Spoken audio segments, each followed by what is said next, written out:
Great. Well, thanks for having me. I know there's a lot of interest in this space, and I know that because I became interested in this relatively short time ago, probably about 9 months ago. And I'm going to talk to you today really from the perspective of an entrepreneur, from somebody that basically has looked at business systems and likes to innovate business systems. And when I started understanding the power and the potential of what this new technology called blockchain could do, I became particularly interested in this particular opportunity. And I've been somewhat amazed by how quickly one can actually get a handle on both the technology and the opportunities.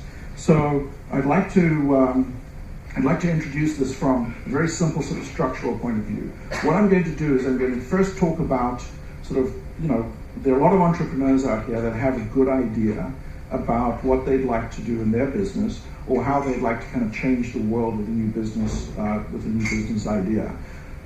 In this particular case, I have about a 30-year history or career in the travel industry, in the travel space. First as an operator, operated networks of camps and lodges, ran a wholesale travel business, have worked on the corporate travel side, have done a lot of technology work within the travel industry on the aggregation side, the product aggregation side. I know all about the legacy systems, the GDSs, and all the sort of technology that underpins this $8 trillion global industry. And the one thing for me that has always been massively screwed up about this industry is the payment systems. Payment systems in this business are absolutely like way in the last century. One of the reasons is margins within this industry are really, really small. And so suppliers and their customers really can't afford, for the most part, if you're working B2B, to carry the freight that's involved in real-time payment solutions via credit cards. So everything gets batch processed, right? Invoices get batch processed. They have to be reconciled. They have to be checked. All this kind of stuff is going on, massively expensive back office systems. If you look at a $100 million travel industry, if you look at a $100 million company in the travel industry, and you compare its back office expenses with a $100 million company in any other industry you care to mention, travel industry company will have twice the costs involved in its back office. This represented an opportunity.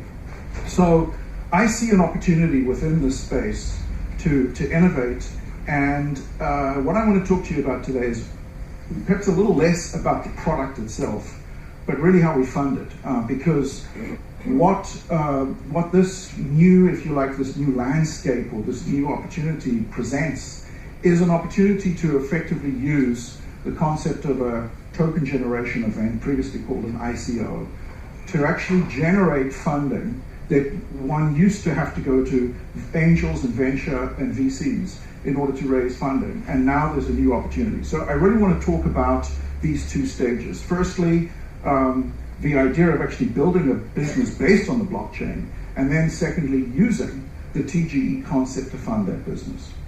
So basically, as I said, my product or my solution relates to massively changing the way that payments work within the global travel industry, right? There are a host of problems related to this. If I take one company, Priceline, everybody knows Priceline because you probably interface with Priceline as consumers.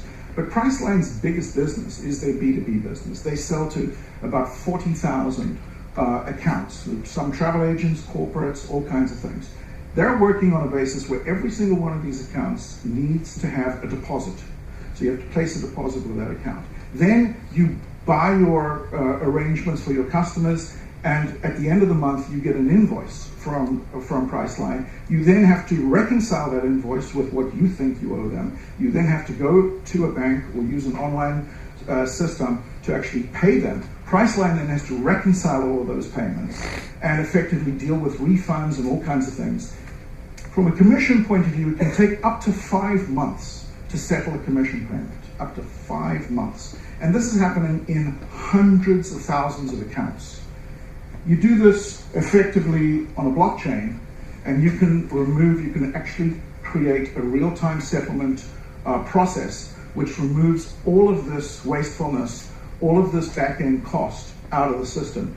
And that's before we even get to the actual banking costs. If you take a travel operator that sells Africa, let's say, that person is faced with, when they deal with the banks, they're dealing with, number one, they deal with costs, exchange rate manipulation by the banks, and exchange rate surcharges by the banks can amount to 6 to 7% of the transaction cost. And then the bank charges you for that privilege of being gouged by 6 or 7%. And they charge the guy receiving the money as well. And by the way, they'll hold on to it for 7 to 8 days, just to kind of, add insult to injury. So a blockchain solution changes all of that.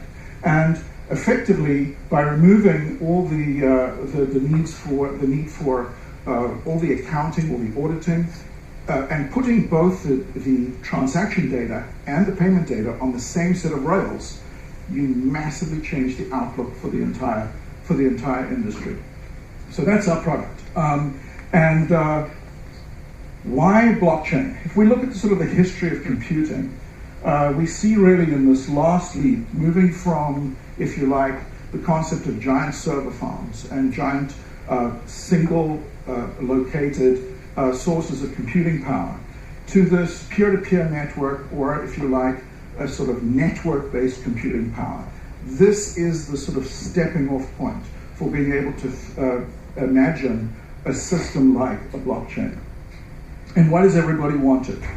The biggest reasons have to do with the ability, number one, to be able to access this extraordinary amount of computing power that's available in network solutions versus single source solutions. And you're able to effectively generate permanent immutable records, and we'll talk a little bit about why that's important. The protocols here are considered to be, or thought to be, consensus protocols. That's really, really important for creating business rules that all the parties can agree to. And that's a huge part of what makes this particularly interesting when we get to smart contracts. And then the whole idea of cryptography, the development in the ability to hash or highly protect data records, individual records, creates an opportunity to actually shift the entire, what we understand by databases. It allows us to shift databases, if you like, from behind firewalls into the public space. And what the power of that is quite revolutionary. But perhaps most important is trust. When you look at this technology, you understand for the first time that you can actually build systems that are entirely trustworthy, that you can effectively create a system of record keeping. And at the end of the day, what is business? What is business process, right? It's record keeping. It's if I buy widgets from a supplier, I need to know when the supplier has shipped those widgets. The supplier needs to know that I've paid for those widgets when they've been shipped. These are very simple concepts, but the actual practice of making it all happen requires all kinds of people working in the background, what we call back office systems, in order to track so that one party isn't being screwed by the other one, right? All of these systems, from auditing, accounting, invoicing, it's all about checking that you're getting what you think you're paying for. All right, and so we're able to take these, what are basically databases. We're not changing the concept of being able to store massive amounts of data in a business, but we're actually taking that data from behind a firewall and putting it in to a public domain, the entire database. The difference is that we're able to, so we take it from, behind the firewall through the DMZ into the open world, but we're able to secure that data on a record by record basis. And this is the real this is the magic right here. That in a conventional database structure, you effectively have all of your records sitting in one place. The administrator is responsible and the security folks are responsible for keeping bad actors out. Who are bad actors? Bad actors could be employees within your own environment that are seeking to change records for their own benefit. The enterprise has to make sure that those actors can't do that.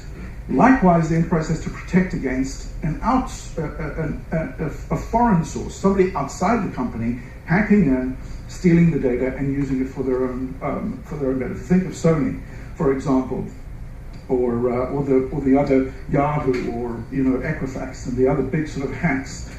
Once you're in, you get the entire database. In a blockchain, you get one record, and nobody's ever hacked one record yet. You only get one record.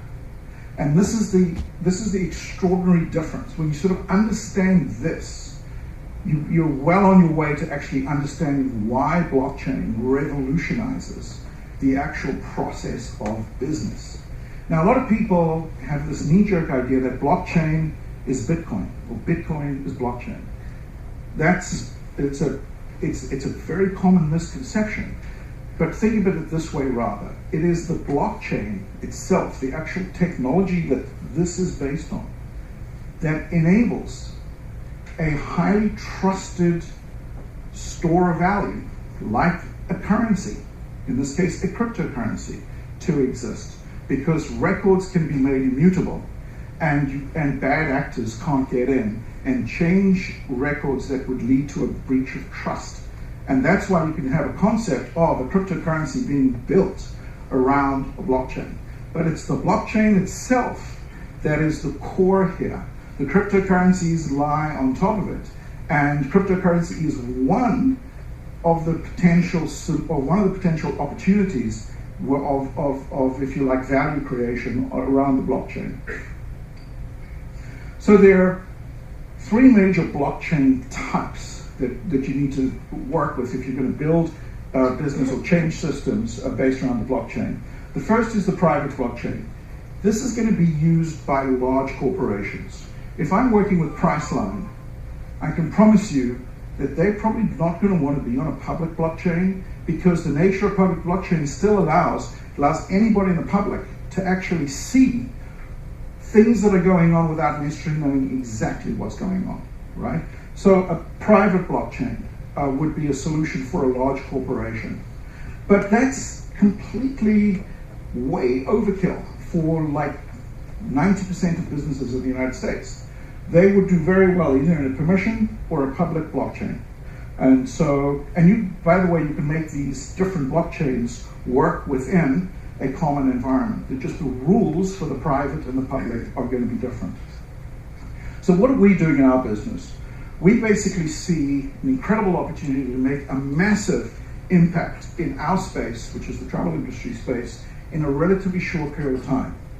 The first thing we're doing is we're basically creating a crypto payment widget. Of all the millions and millions of travel sites that are out there in the world, fewer than a fraction of a percent accept cryptocurrency. I can count them on one hand.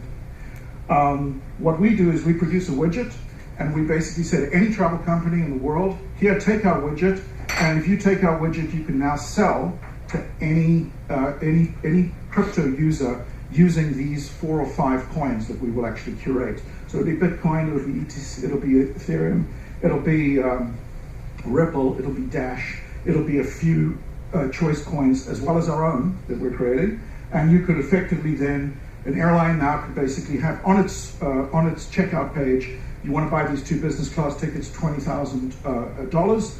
Okay, we'll accept 1.5 Bitcoin, and that'll be it. And the airline won't have to deal with cryptocurrency. We'll pay the airline in cash. We take the crypto. We work through the exchange. That's our solution. As simple as that. I can get 1,000 travel companies, large travel companies, using this widget, and I can do that in a really short period of time. Why is that important? This is massive credibility within my industry to have large major players. All of a sudden I can say, these are my customers, right? And everything is all about, the travel industry is incredibly rear-view mirror oriented. It's not very innovative, and it depends on having big names to be able to get other big names, and that's pretty much the strategy there.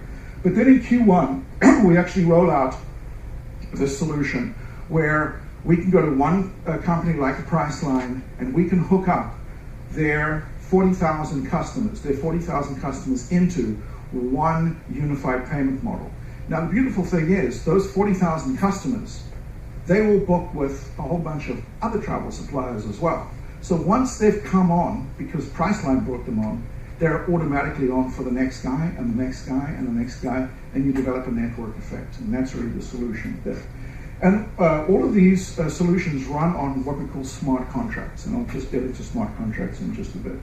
But basically, there's 300 billion in crypto, and this, by the way, was when Bitcoin was at 10,000, so it's just gone up to about 400 billion right now. But basically, this shows this incredible meteoric rise, right? 2013, 1.5 billion was sitting in crypto, almost 100% in Bitcoin. 2017, look at it now, it's extraordinary. So our widget is really simple, few lines of code. If we give it away free, we don't charge for it, we give it away free. Any travel supplier can now pick up our widget and start selling travel to crypto users. And then the B2B system, as I mentioned, this is pretty much what we're doing. We're completely removing all of that wastefulness out of their back office. We estimate that a company like Priceline will cut their back office costs from today. Their back office costs are around about 18% of their total P&L. If you think about that, that's about a $7.5 billion spend. So that's well over $1 billion that's going into back office costs. Half of that can be saved through this solution. Half of that goes straight to the bottom line. Now that's bad news for accountants. It's bad news for AP, AR people. Bad news for accountants. The Economist magazine reckons accountants have probably the shortest life expectancy career-wise of any industry right now, and it's due to blockchain. So just to give you an idea of some of the things that go on within our industry right now. Commissions. If somebody walks into a hotel and you check out of a hotel, so you booked through a travel agent, you booked through Expedia, you booked through a corporate travel agent, it doesn't really matter how you got there, but you walk out of the hotel. That hotel, theoretically, has to resolve maybe as many as 6 commission payments out of your stay. Totally unknown to you, right? You've got to pay your travel agent, you've got to pay the consortium that your travel agent belongs to, you've got to pay the soft brand that did the marketing that brought your travel agent, you've got to pay Google for the click-through that got the ad in the first, etc., etc., etc., right? There are a gazillion things going on that hotel has to resolve payment-wise to other parties after a simple transaction like staying in their property. It could take a travel agent 5 months to receive that commission payment, and then they bitch and moan because they say the hotel's screwing us again. We're supposed to get 10%, and here we end up with a commission payment of 7.5. So what are they going to do? Go chase the hotel for $5.14? Of course not. What it builds is resentment. They feel that the hotel industry is using them for distribution and sales, and they don't get their fair return. Blockchain smart contracts fix that immediately, because the minute the guest leaves the hotel, the travel agent is automatically and instantly paid. Google is paid, the consortium is paid, and you can layer it.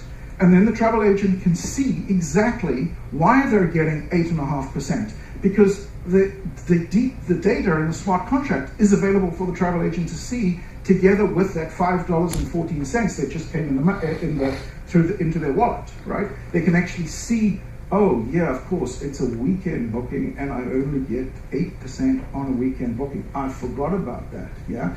And so it wasn't the hotel that was screwing up at the beginning. The agent forgot about these unbelievably complex rules and commission structures that exist within this, as you can imagine, within this industry. The other point is the other way around. It's a bad month for Hotel X. And so the CEO goes, we're going to cut our commission payments by 20%. I don't care how you do it, says to the CFO, I have my budget, I can't afford these commission payments for this month, cut them by 20%. Everybody gets a haircut of 20%. We'll worry about the ones that complain later. That happens. You can't do that with a smart contract. Cannot do that. Contract pays instantly. That's a huge trust building for the entire ecosystem, yeah? So our smart contracts, we use the Ethereum consortium. It's a public blockchain, and we use EVMs, and we run Hyperledger and private blockchain for the large enterprises within that system, and the rails on the internet. Now, here's the long view, okay? As a student of economic history, you have to recognize there are certain times where there are clear forks in the way in which human beings organize themselves economically on the planet. And the first was with the creation of what we call fiat currencies, right? This basically gave jurisdictions, which are now in our world today sovereign states, it gave them the ability to create a currency that they would effectively stand behind and they would back. It's the reason why people around the world want to own US dollars, and they don't particularly want to own Zimbabwe dollars. Yeah? There's a huge difference between the Zimbabwe dollar and the US dollar. And what is that? It's at the bottom line, it's trust. It's the value, it's what stands behind. For the first time, we actually see another construct emerging. And that is that it doesn't have to be a sovereign power that enables this trust. It could be a community. And the community could be as simple as players within one industry. So within one industry, define all the controls that governments put in their way, with all the costs that governments put in their way, this community decides we're going to have our own currency.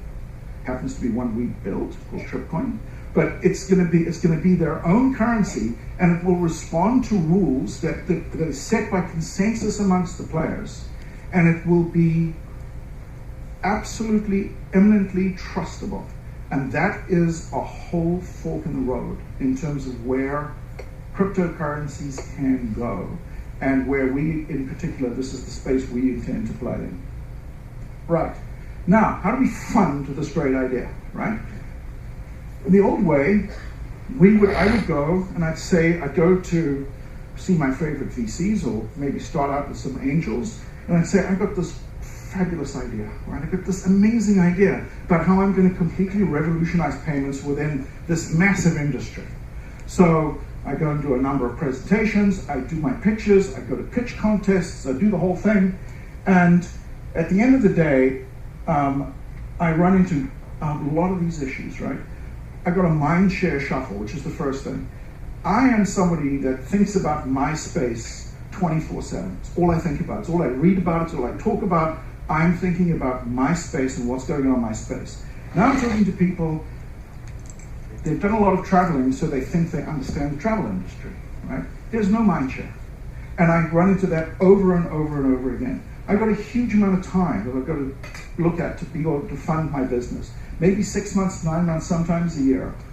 I'm going to suffer massive dilution. I'm looking to raise $10 million right now. If I was to go to VCs and raise $10 million, how much am I getting at the end of the day out of that $10 million? Realistically, I'd be lucky to get 25, 30%, right? The VC's going to keep the balance. And any money that I put in as a founder, I'm not getting that out. VC's not going to let me take that out because he wants me heart and soul locked at the hip. He's not going to let me take any of my founder money out. I'm going to have 2 years in this, put $200,000, $300,000, $400,000 in this. I'm not getting a penny of that back until the VC gets paid out. And then there's control, there's exit drama. He wants to exit, I don't. I want to exit, he doesn't, etc.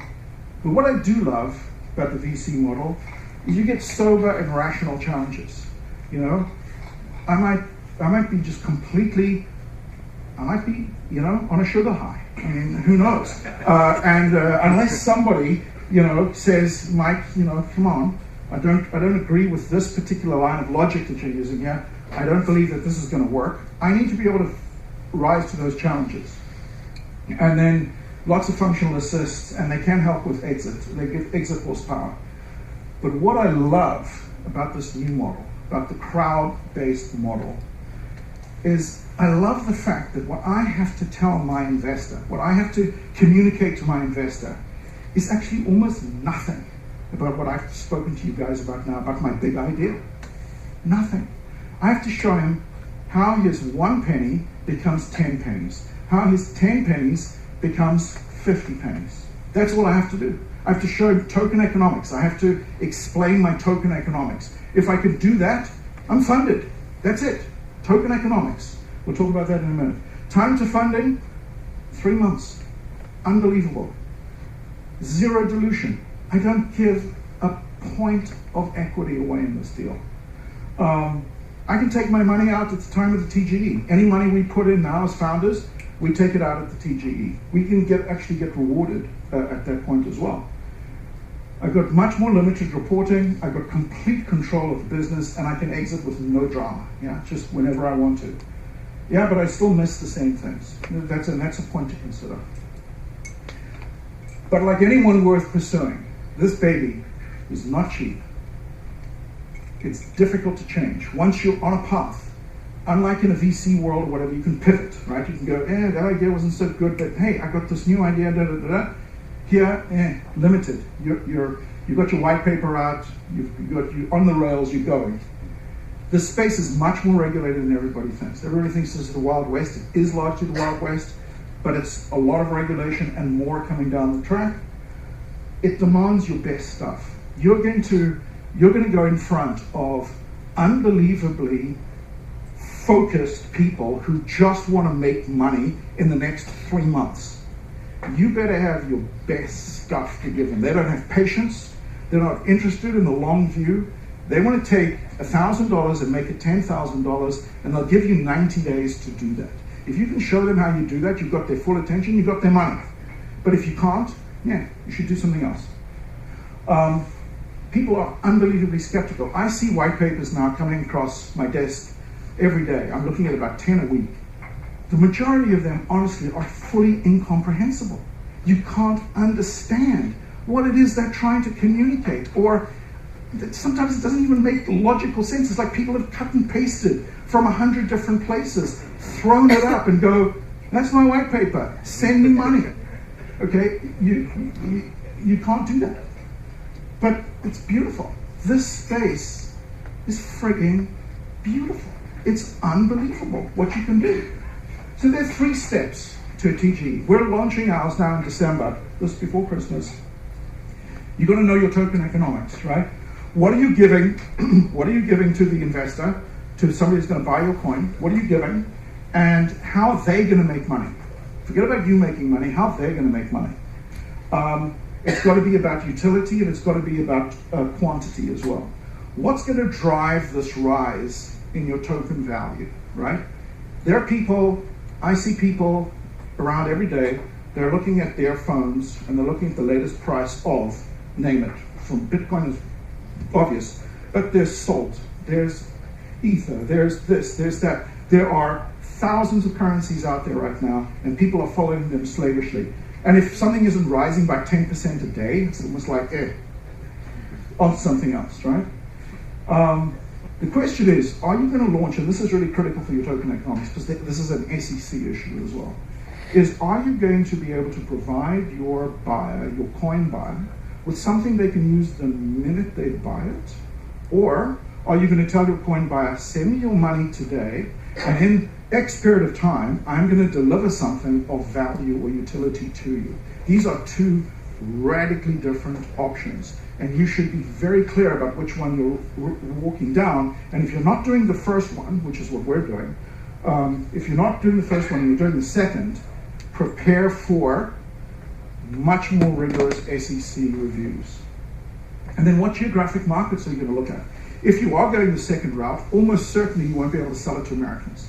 You have to sell it to foreign coin holders, and you have to structure your business differently. So you have to know these things. And then you have to understand your end game. What is it that you're going to use the funding for? I think there are so many players out there that are going, I just want to get rich. I'm launching coin. I don't really have much interest in anything else other than hopefully it's going to rise, it's going to make some people money, but I'm going to pocket the money and walk off into the sunset. You need to know what you're doing, and your market will understand what it is that you're doing. The second issue, the second thing that you've got to know is you need to understand the regulatory environment. Are you a security or a utility? You have to have legal help in answering that question. You have to have legal help. Absolutely, you have to anticipate a tougher SEC role going forward. You have to do things called AML and KYC. The anti-money laundering and know your customer are critical. If you're selling any form of security, you have to be very clear about what you're doing here. And I say here, we're in a neighborhood that needs gentrification. There are so many scams out there right now that you need to know that the first thing people are looking for is a reason to dismiss you, because the smart players are trying to sift between the offerings of value and the ones that are just straight out scam. And because this is such a Wild West environment, you can imagine there are a ton of scammers out there that are just skating around, waiting for or anticipating the SEC is not going to step in. You need top legal counsel. And basically what you need at the end of the day is you have to have expert teams, right? I'm not a Solidity programmer. Blockchain is all programmed in Solidity. I'm not a Solidity programmer, but I knew where to find the best shops and the best guys in the space, and we're able to hire them. So we brought in some fantastic teams, 2 teams. There's a product team that basically builds the product, and there's a marketing team that basically understands the marketing world around the crypto space, knows how to market to the crypto community, and then understands all the roadshows, the professional roadshows that are happening all over the world, and they can get us to those places that we need to go. You need to have people that have got experience in this space. They understand, they understand the ERC20 and the 223 wallet systems, the coin offering systems running on those rails. And you have to make sure that your grandmother can understand your white paper. That's the thing I would plead with everybody more than anything else.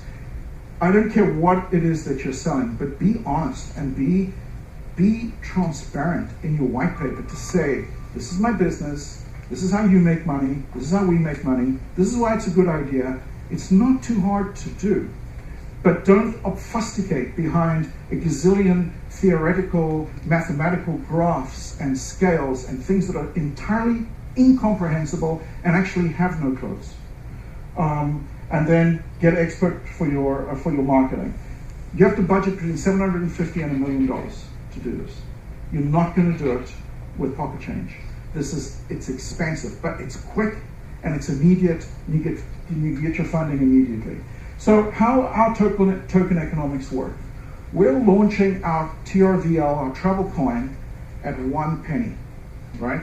You can buy our travel coin at launch in the next 2 weeks at 1 penny. Now you can't because it's massively oversubscribed, and we've got so you won't be able to buy it at a penny. But the people that are coming in at a penny are buying the travel coin for 1 penny. With that 1 penny, so this gives you an example. You then come to a travel site where you want to buy hotels. Let's say you want to buy a hotel stay. Here's an example of Orlando. You want to stay at the Waldorf Astoria for, I can't remember how many days this is. It looks like it's 8 days or something. And you want to stay there for a week or 8 days. The public price on Expedia or at the hotel is $1,694. Now you can pay $894 in cash, and you pay $800 with your travel coin. But your travel coin only costs you $8. To buy 80 travel coin only costs you $8. So your actual effective savings turns out to be $720. So what do we think is going to happen to the price of that travel coin? It's going to get bid up to a theoretical maximum of $1, because it can't by mathematical logic go any higher than $1. We think we're going to, in our smart contract, as we drive this coin, we're going to price it at a maximum level of 80 cents. So it won't ever go above 80 cents. But anybody buying this coin from launch, where we will sell it at 1 penny, we'll raise the first million on a penny. We'll raise the second million at 5 cents. These will both be in pre-TGE sales. And then when we do our TGE in February, we'll raise a further 10 million at 10 cents. So anybody buying at 10 cents can see a clear rise in this coin within a matter of months to 50, 60 cents. That's why they'll buy it. That's how we'll collect our $12 million. Case closed. Done. Now, what is the life of that coin thereafter? Hopefully, millions of people come and they want to get travel benefits, they want to get travel discounts. They come, there's only one place they can get it. That's they come to our site. And as people spend their coin, we are blocking it. We're not sending it out for future circulation. So we will gradually limit the amount of coin that's basically in the market, again, keeping the price high and rewarding the people that bought in at these levels. And that's basically the token economics that I have to effectively communicate in my white paper. As you see in this token economics story, there is really nothing about the big business that we're actually building in the travel industry to effectively change the payment system. I'm selling this to people on the basis of a simple expectation. Buy it at 10 cents, sell it at 5 or 6 times within a certain number of months. That's it. And I'm getting funded. I'm getting $10 million in funding to be able to do what I need to do to build a $1 billion enterprise on the other side. Now, yes, there's a trade-off, because as I get more and more customers coming in on my big picture travel on the industry side, they bring content with them, discounted content that I can put on that site. Yes, there's that. But even that, I think, is a logical step too far for most of my crypto buyers. Yeah, they're not interested. Show them how they're going to get from 10 cents to 60 cents. You drop their money, and you get thousands and thousands of people throwing you $2,000, $5,000, $6,000, maybe maximum of $10,000. That's how you fund it. Give you a quick sense of what's going on.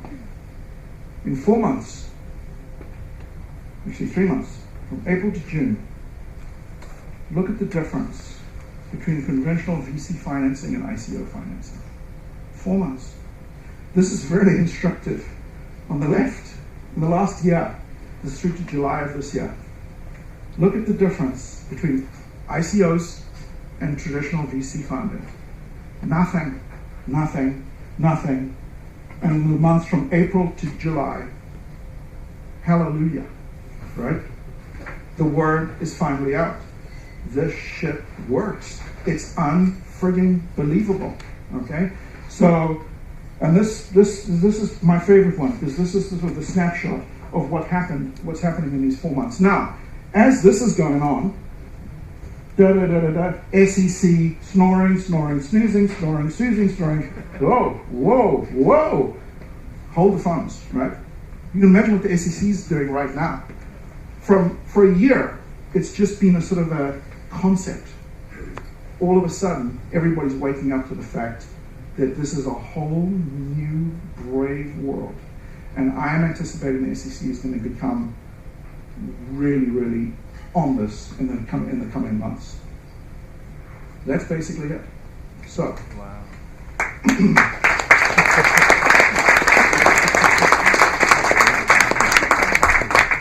Wow, your comprehension of blockchain technology and the business use case scenario of it is impressive.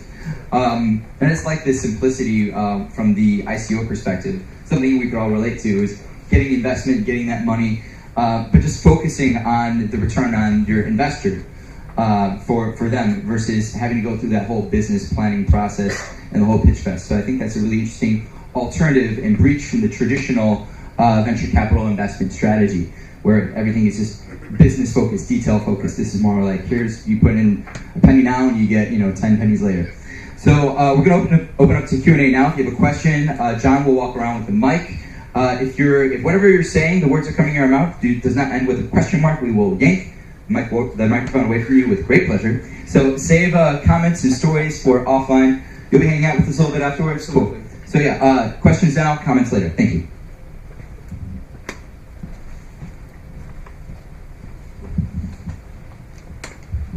Hi, my name is Joe. So the part that is not too clear and doesn't seem so easy is that your ability to sell such a coin to investors is predicated on your already having a customer network who's going to accept the coin. How does that work? You're right.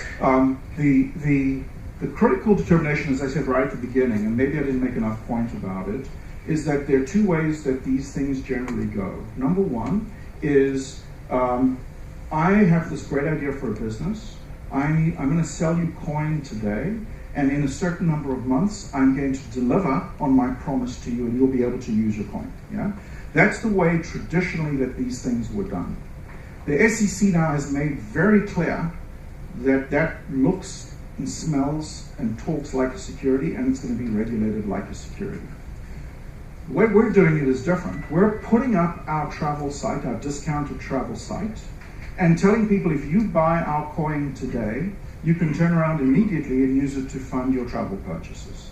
So it's almost like, as I would explain to a regulator, this is no different to frequent flyer miles, right? It's no difference in terms of construct. I'm saying you pay a certain amount in cash and you use your miles for the rest of it, yeah? It's just that the price of your miles is ridiculously cheap, and that has the potential of building up. So yes, the answer is, I needed to be able to provide my coin buyer with something they could use their coins on immediately they were purchased. Yeah, but the problem still ultimately is your counterparties who are going to have to receive actual value have to, so if you sell the coin for whatever, 10 cents, and the actual value of the transaction is $1, who funds that 90 cents? Actually, I'm buying that hotel at the net rate that it's published there. The margin is what Expedia's margin is today. I'm just giving you Expedia's margin for the value of my coin. It costs me nothing. It costs the hotel nothing.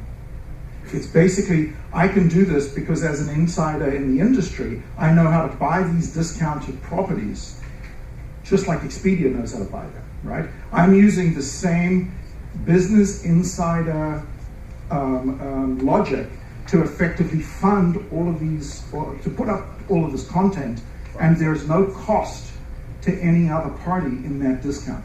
That discount is pure margin that either Expedia or any other OTA would pocket. Next question. Yeah, you talked about the smart contract. Yeah. So how, if I am in the travel industry and I'm running a promotion that is for a limited period of time, a discount on my hotel or a cut in the commissions or whatever, how is that handled with the smart contract? This is the beautiful thing about it. You might have a standard commission. Let's say your hotel, you offer a standard commission to all your travel agents, 10%, yeah? But you want to run this particular promotion. You just create a new smart contract which sits on top of any existing contract you have, yeah? So that means if you want to run a special, let's say over Christmas, you're an off-seasonal property and you want to really boost your sales over Christmas, you now go out to your market and we give you the software. It's like a UI. You just create your smart contract on the fly, right, with the UI that we give you. We give you the smart contract. The next thing you know, all of your agents in your network get a note, hey, promotion going on this period, all your terms and your deals. As soon as they execute, they get paid right away. That smart contract is in effect, and it will override, it will sit on top of any existing smart contract that will also be in effect. Okay. Yeah. Back here. Very two simple questions. One, what other competitions of ICOs that's within the space? That's question one. And question two, how many tokens are you going to release? Is it based on the amount that you're looking for to fund your company? Thank you. So the first question, there are quite a few travel offers coming out as I see the white papers. Again, some of them are, you can see, being put together by people with good technical knowledge, but no idea of how this industry operates. So they're just saying, hey, there are these GDSs out there, these global distribution systems, Sabre, Amadeus, and Travelport, and they carry 80% of all the transactions within the airline space. We can disintermediate them. Let's go and disintermediate them with smart contracts. Maybe, yeah? Never going to happen as far as I'm concerned. But those are some examples of what I'm seeing in the travel space. But there are a few. Now again, they're saying to you, send me X $1,000, I'm going to give you a token. That token will be used in some time in the future for this great idea. Yeah. On the second issue, what are we going to do in terms of issuing coin? We'll probably issue around about 500 million coins initially, and our smart contract will lock those up, right? So it will lock up based on the price of the coin. So we will lock everything up until the coin gets to, let's say, 60 cents. And then when it goes from 60 to 80 cents, if that's its theoretical top, we will be releasing coins to kind of keep it at that level. But it all will be in the smart contract, and the details of that will be in the white paper so people can understand it quite clearly. Michael, right here. So I have a little bit of a disconnect. When you're pitching to investors, you're saying all you have to do is show them how the token will grow in value. They don't have to know anything about your business, your operational plan. And that seems a little weird. For the currency to be valued more, it has to be based on some value creation.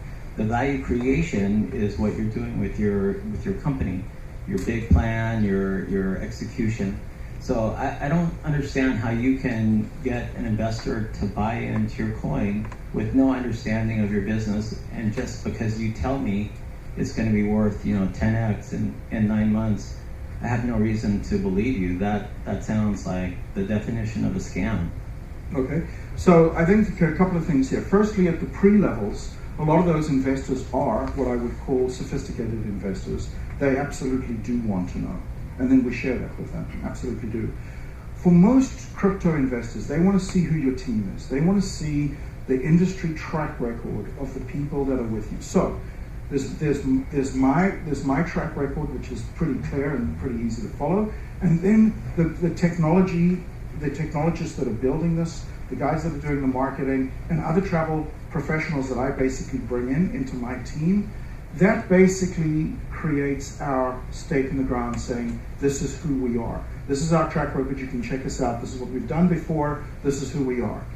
But for the crypto users, the guys that are basically looking at the phones all day, deciding what to throw money at next, they don't really care. They want to understand, how does it go from, let's say I launch it at 10 cents to them, how does it go from 10 cents to 60 cents? It's a very simple narrative. You're buying discounts right now at 10 cents, where the theoretical value of that discount is $1. If you understand that, and you can go to a site where you actually see it working, that's just about all you need to see. Because the exchange will be doing its job. If we launch at 10 cents, the next day it'll be 12, the next day it'll be 15, it'll be started to bid up. That's the action that they're looking at in order to come in. That's what the exchange buys, right? Those are the guys buying on the exchange. Those are not doing the original funding in the TGE, admittedly. So the guys in the TGE, your first 2 rounds are made up of much more sophisticated investors. They want to see the big picture story, yeah. But once you get further than that, once you get into the TGE itself, they want to understand, I'm buying at 10 cents, how's it going to get to 60? That's what they want to know. Last question over here. Thanks, this is a great presentation. Love to see it in the form of a webinar. The stability of currency is based on liquidity, that I can always find a way to offload what I have at some stable price. Yeah. Your argument is based on the fact that someone like Expedia will take the currency at the value that it's at. No. It's not based on that. No. Okay, We what are, happens if that side is our side. We're taking the same content. you're taking the risk? We're taking the same content that Expedia has and putting it up here. Exactly the same content. No difference. Are you translating the virtual currency into US dollars and paying Expedia with US dollars? No, I'm not buying that content from Expedia. I'm buying it from the same place Expedia is buying it from themselves. So what if Expedia doesn't want to take it anymore? It's not nothing to do with Expedia. I'm just using Expedia as a reference price. That's the only way I use Expedia. I say this property sells at $200 a night on Expedia, right? It sells at $200 a night at the hotel. Come to my site, you can buy it for $100 and then $100 in cash and $100 in coin. Expedia is not part of that transaction, not at all. Just using it as a reference price. Now, in time, as I bring other content into this particular site, that content will expand beyond hotels. We'll do African safaris. We've got a lot of air content coming in. We've got a lot of other things that are going to come into this site that people will be able to buy content with that will look like broader than Expedia. But right now, Expedia is just a point of reference that if the customer says, yeah, these guys are telling me that the price is $200, how do I know that for sure? Go and look at the Expedia price, go and look at the hotel price.